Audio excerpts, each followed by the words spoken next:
Aye, kuwe kuwa madue. Aye, kuwe amadue. Aye, kuwe kuwa madue. Aye, kuwe amadue. So first, tell us about where'd you grow up? I grew up in Cleveland, Ohio, specifically Cleveland Heights, Ohio, right next to Cleveland. It was an interesting time to grow up in the 80s. I was born in the late 70s, so growing up in the 80s and 90s, it was a good community to be from, yeah. Okay. What was your neighborhood like? It was very interesting because, especially I think for that time and for the Midwest, it was a very integrated community, mostly just black and white. But we all got along. As I'm older, I kind of see things a little bit differently than I did growing up. Things, were harmonious for the most part. People got along. But now growing up, I see things, a little bit differently because I was raised in a generation where it was, preached to be colorblind. And so it was very much, people just saw people for people, at least in my generation and among my friend group and everything. As I've gained some age, I've, seen the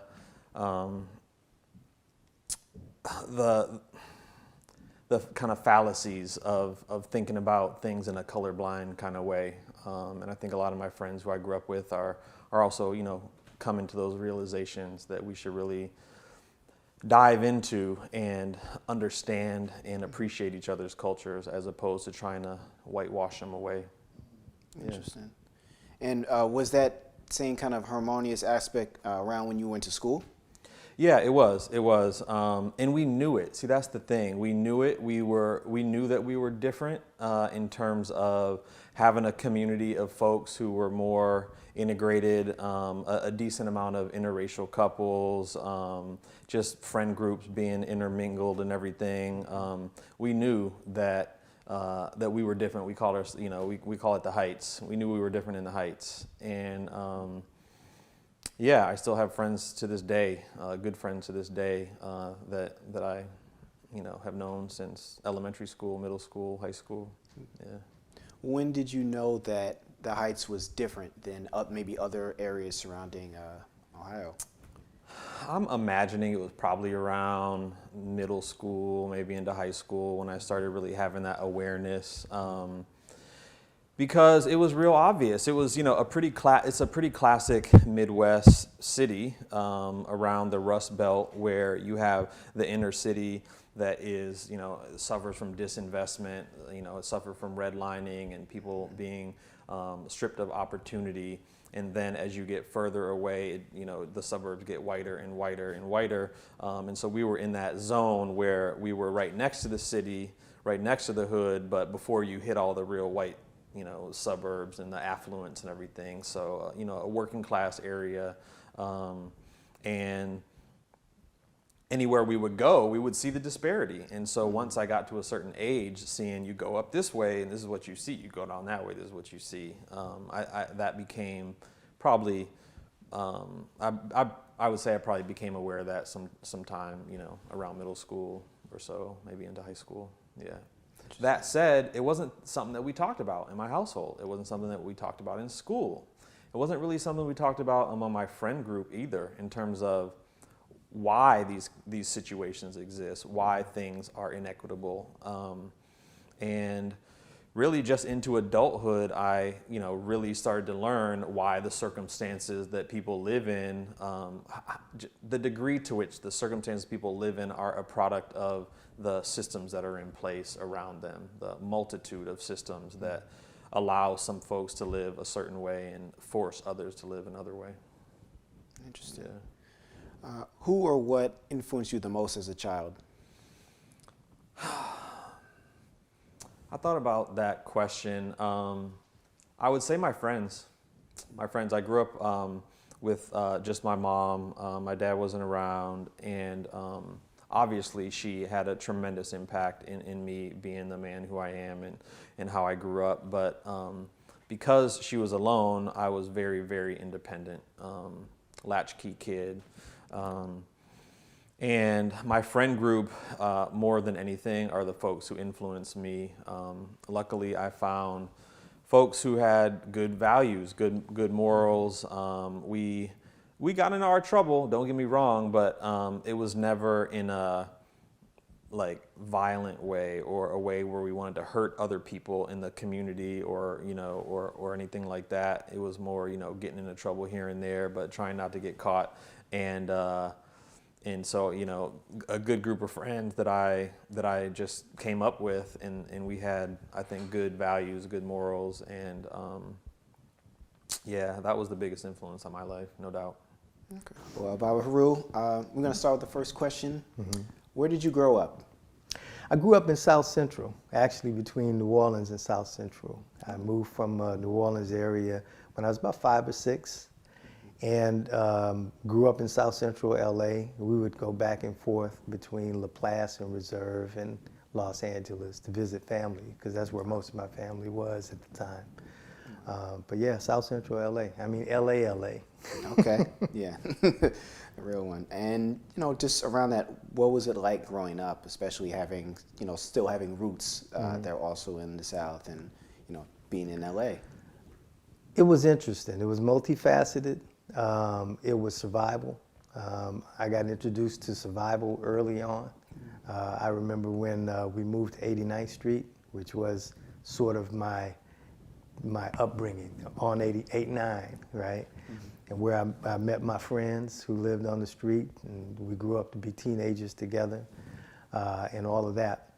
I remember I think we were in the house, we lived in a back house, and we were probably in there for about 2 weeks, 3 weeks, before we had some fuss at the fence, the back fence. And cats from 88th Street were hanging out on the fence and calling us out, throwing rocks and all that kind of stuff. And we were like hiding in the windows, wondering what to do and all that stuff. But it wasn't too long after that we got in the mix. Okay. Okay. Well, so many things happened. We would meet these guys at different times, and everybody was down for their block. My older brother was reluctant to fight, really. He's quite the opposite now, but he was reluctant to fight. I would fight on a dime. I had a hairpin trigger. It didn't take much for me to fire off on somebody. And so I was always looking for it, So we got jumped a few times, learned to fight back, learned to give as well as we took. Yeah. I hear that.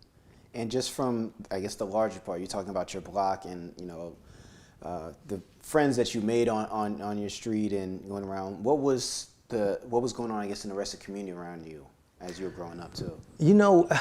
As I'm older, I can understand more the dynamics, right, that were going on around us. But I didn't understand that at the time.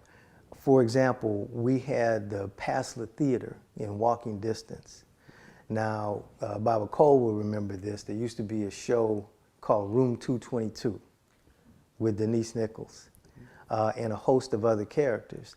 And most of those actors, they did their thing at Pasla Theater, which was about like 3 blocks away. Okay. So on the way to school, we would walk to school. So, we were always passing by, looking at these cats, sometimes ducking in, looking and seeing what was going on. And then the proliferation of what they call gangs. So, Crippin was just sort of getting started, at that time. We were too young to understand LA Park businessmen, that gang, that group of brothers. And we didn't know that also the political groups, right, like us and, other Black Panthers who had a leg in Los Angeles, Symbionese Liberation Army, these political groups were also being infiltrated by government agencies. And the youth political groups were being steered towards community destruction, drugs and so on and so forth. but we were too young to realize that was going on. We saw it, right? But we were too young to realize and understand, overstand what was going on. Yeah. Interesting. Wow. I'm curious, what does being black in America mean to you? Yeah.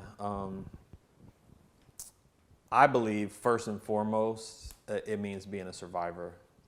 When I think about all that our ancestors have been through, I just can't even imagine the atrocities, the degree of loss that families suffered as their kids got sold, as they were, raped by, people who quote unquote owned them, and everything that families have gone through, that survival instinct that so many of our ancestors had to allow us to be here today, just walking around, breathing and talking and telling our stories. I'm entirely grateful for whoever endured anything to survive and allow me to be here today. I think we're survivors, and I'm real proud of that. And I think because of that, there's a lot of gifts that we have and a lot of talents that we have on top of all of that make us incredibly strong individuals, because black folks don't have it easy. Yeah, that's certainly true. And just on that token, what does liberation mean to you in 2021? Yeah. One of the things I've really appreciated about our modern, there's a lot of things I don't appreciate, but one of the things I do appreciate about our modern culture and society is, for the first time in the last several years, black folks really have the opportunity to, we have the opportunity to tell our own stories. We have access to mass media in ways that we never had before. With tech, and things have changed so much in my lifetime that that to me is one of the biggest areas where I appreciate just hearing stories from the perspective that I care about, that I know are unvarnished, that I know have my well-being at heart, have other black folks' well-being at heart, as opposed to the only things that get out there are things that white folks want us to, want to get out there about us. So I really appreciate that. And so to me, liberation is being able to tell our own stories, being able to have control over our lives and our destiny, and just self-actualization, and helping everyone to be the best that they can be, is part of what liberation looks like. And there's a lot of ways to get there, but to me, it's got to start with educating one another, and education has to start with being able to communicate with one another, because we can't learn the way we need to learn if we're not learning from each other, and we can't do that without the means of communication to enable that. So to me, it starts there. It starts with being able to communicate our stories to each other, about each other, and that's where, to me, it starts, education. I hear that, yeah. Just having that open forms of communication goes a long way, especially towards learning, not just learning about other people, but also learning about yourself. A lot of ways to do that, which is one of the things you can get, especially if you're talking to family or other people that you consider family. So, yeah, definitely makes sense from there. I'm curious too, with some of your experience, what does being black in America mean to you? Oh man, that's such a deep question. Being an American of African ancestry, right? Being black in America means, for me, looking at brothers and sisters who are actually multi-geniuses, surviving and thriving in a system that's hell-bent on mythology. Surviving, thriving within the mythology that is America. Part of that mythology is American exceptionalism. So being a part of a people that's creative, that's resilient, right? That's hardworking, right? With a brilliant ancestry in America is a tough thing. Is a tough thing in the context of a system that holds exceptional the ability to basically be a bully, and that is to enact genocide against our Native American brothers and sisters, to move boundaries, right, and over people who are Native people, so-called Mexican, and then, you know, call it Mexico, you know. Certainly, the strength of our people. I'm curious, and I don't believe that another people could have survived what we have survived, which tells me something about the strength of being African, you know, of those ties, you know, of African culture that goes beyond our awareness, even, right? That binds us, you know. Yeah. Wow. And just on that token, what does liberation mean to you in 2021?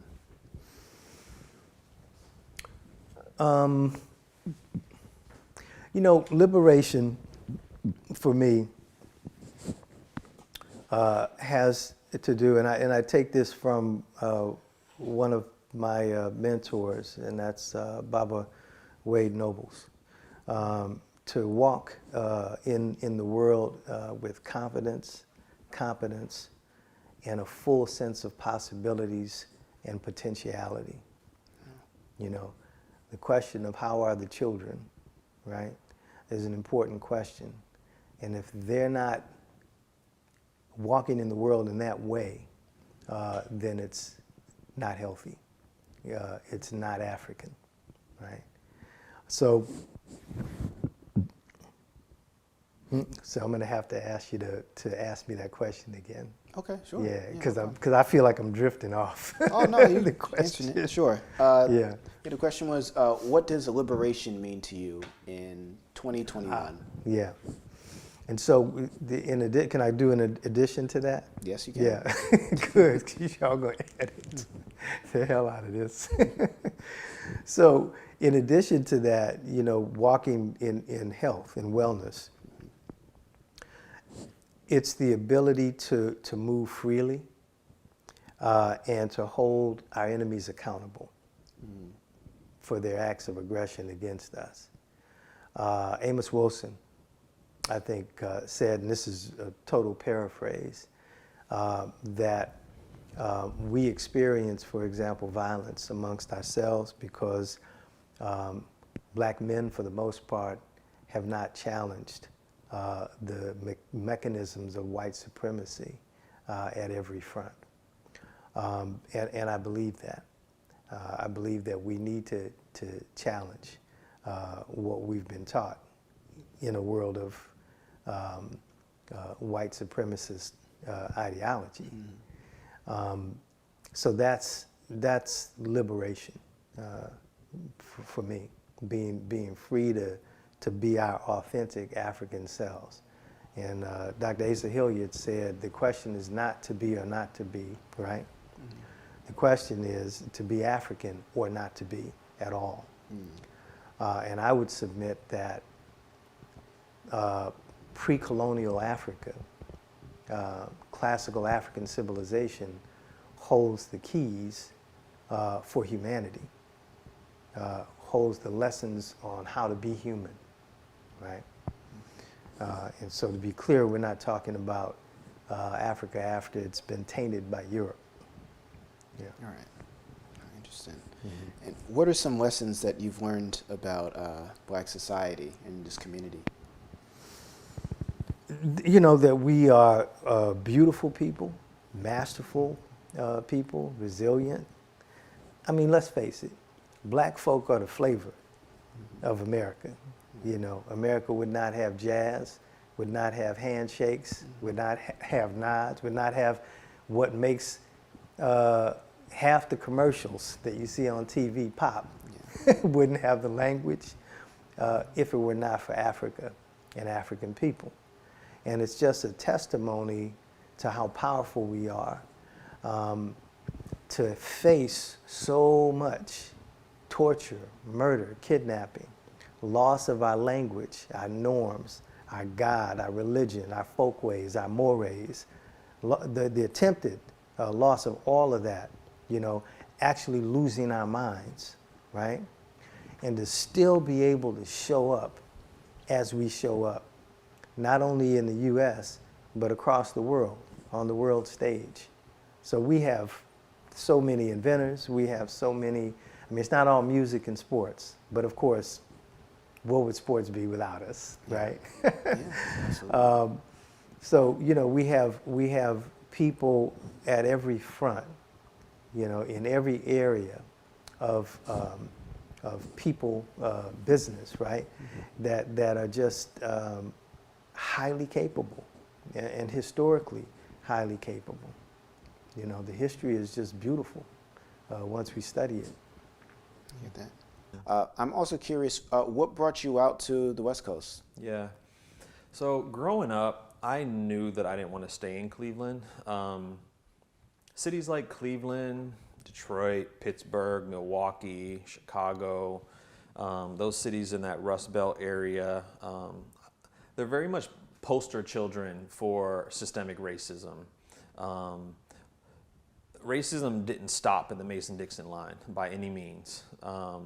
Like I said, Cleveland is one of those areas where there are big areas of blight, of disinvestment. After you know, white folks left the city, it became real easy to redline black folks into certain areas and then disinvest or build power plants or build railroads, you know, through historically black neighborhoods. And I just knew that it wasn't the place where I was going to live my best life.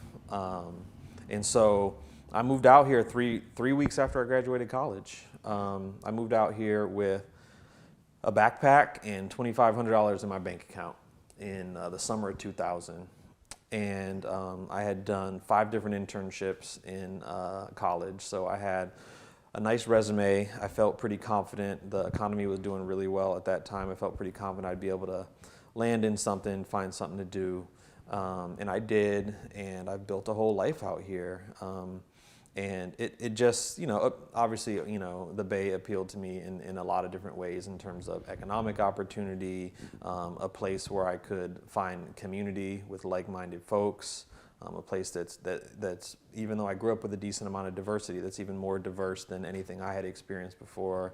And that all really appealed to me. Obviously, you know, the weather, the proximity to good, you know, good clean air and outdoors and all of that really appealed to me as well. But more than anything, I was just looking to find community and plant some roots in a place where I feel like I could live my best life. That's good.